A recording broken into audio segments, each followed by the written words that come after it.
కమ్మాగుందని తిన్నరు బురదా బట్టల రైతును చూసి దూరం ఉందని అన్నారు బురదా నుండి పువ్వను తీస్తే కమ్మాగుందని తిన్నరు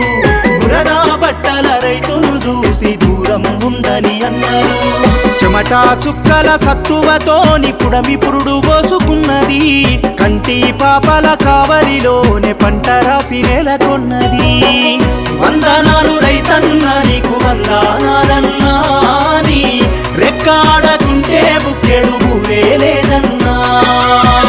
వందనాలు రైతన్న నీకు వందనాలన్నా నీ